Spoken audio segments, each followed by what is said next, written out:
Good morning, Metalheads here. Welcome to a new episode of the Metal Meltdown, and today we're looking at the debut album from Turilli, Lione Rhapsody. Technically speaking, a debut. Officially speaking, this is like album number 20 or some shit.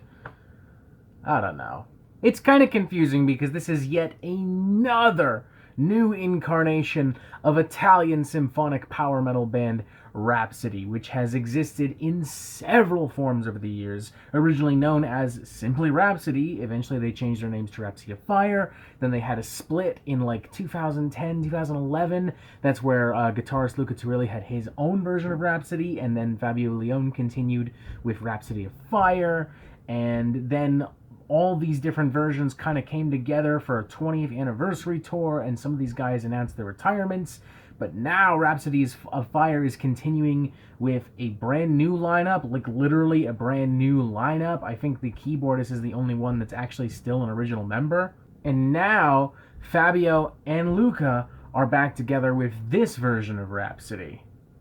So yeah, I'm probably not doing the entire history of Rhapsody any particular justice. I'm certain that this is a more complicated story than I'm making it seem, but just know that this is not technically the first time we've heard from these gentlemen in a band called Rhapsody. With that in mind, I'm going to assume that since you clicked on this video, you have a very basic knowledge or interest in Rhapsody, and as a result, there are things that you expect from Rhapsody. Doesn't matter what incarnation it is, doesn't matter if it's Rhapsody of Fire or Luca Turilli's Rhapsody, there are things that you expect from this band regardless.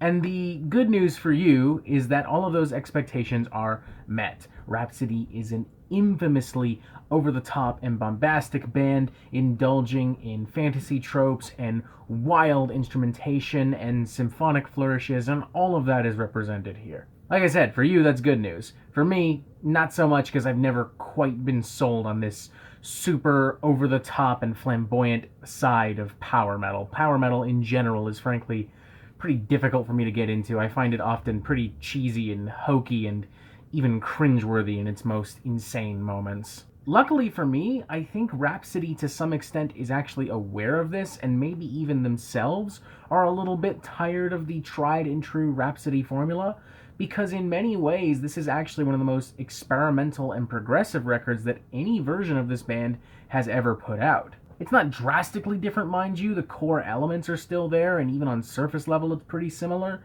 But right in the middle, there's a lot of really interesting ideas and aesthetics that really help separate this from previous Rhapsody records, and helped me to enjoy what would otherwise be dismissed as an abundance of symphonic power metal buffoonery. For one, the band has really toned down on the fantasy influence and instead seem to be taking more lyrical and conceptual influence from the world of science fiction. They're talking about alternate dimensions and the vastness of space and the multiverse, and instead of narration, they're also using voice samples and audio samples from the Apollo 15 moon landing, which quite obviously nicely fits the concept of this record. There are also new influences from the world of electronic music, and as far as the core songwriting goes, I feel like it's a little bit more unpredictable and varied, generally speaking. And despite being so abhorrently and objectively overproduced, it's weirdly still pretty meticulously arranged and doesn't really feel all that overwhelming until you get to some of the more dramatic and flamboyant parts of the record. But by that point, you've already been kind of weaned into those moments through some of the opening tracks. You've already kind of started to get comfortable with what's happening, so it's not quite as jarring as it would be on your typical symphonic power metal record, or for that matter on previous Rhapsody records. And while the end result isn't perfect, there are still some issues that I have with it.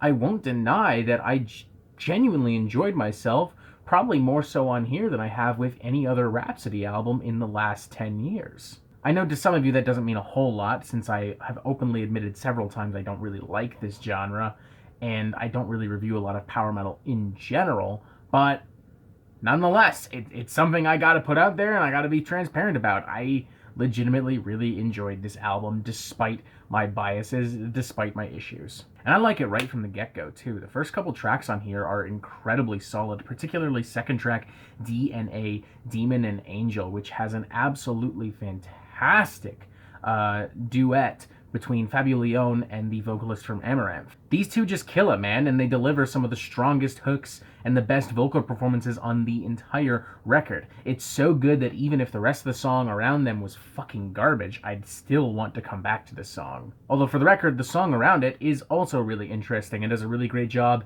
at uplifting and emboldening the hooks and melodies thrown your way. I particularly love the really bouncy and weirdly pop-influenced power metal groove that goes on throughout the track. It's legitimately a head-banging little ditty. I also love the really flamboyant, almost rock opera aesthetic of title track Zero Gravity, which probably has some of the strongest strings on the record, which perform in syncopation with some of Fabio's vocals. The whole thing weirdly feels like something out of a Broadway musical, but with a lot of power metal energy and presence. And I love the progression of the track as well. It all builds up to a really cathartic hook before laying into some really interesting Middle Eastern-inspired rhythm and drum sections. Decoding the Multiverse succeeds for a lot of the same reasons, but is built upon a surprisingly somewhat simplistic power metal bass, giving this a much needed dose of aggression and vitality. And just generally across this entire record, I am loving the performances from Fabio Lione and Luca Turilli, both of whom are frankly masters of their respective crafts. Fabio Lione is probably the best power metal singer out there, and Luca Turilli has long been one of the most flamboyant and underrated guitarists in heavy metal. They're really having a blast, and thankfully they're having a blast while also taking the Rhapsody name to some new places, injecting new sounds and influences and concepts into the mix. However, some of the problems that have hurt Rhapsody in the past still remain. For instance, as I noted before, this is an insanely overproduced record, and while it for the most part still comes out pretty okay,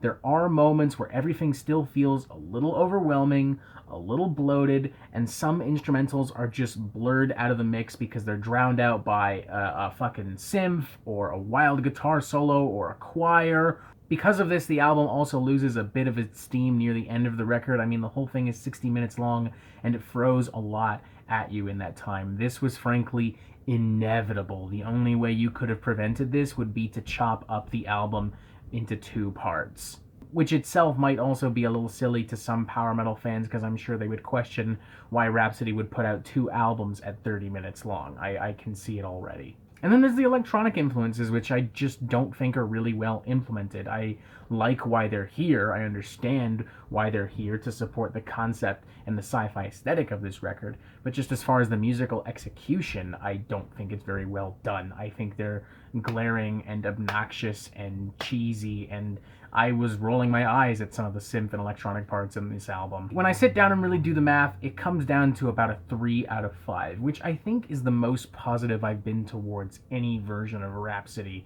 in quite some time. It's more adventurous, it's more dynamic, it's more progressive, it's some of the strongest songwriting from Rhapsody in a very long time, and some of the best performances of Fabio and Luca's career. But it's still also super bloated, super overproduced, and super fucking silly and cheesy. For someone like me, those kinds of things are pretty hard to overlook. Now with that in mind, if you want to argue that perhaps I'm got some kind of bias towards this genre, yeah, super 100% fair to say. But like I said before, even with that bias, I still did find a lot to enjoy about this album, and I would have no problem recommending this to somebody who's looking for something super over the top and ridiculous, but still pretty well put together in the world of power metal. At the very least, I enjoyed this way more than the most recent Rhapsody of Fire record, which was forgettable and bland and generic as fuck.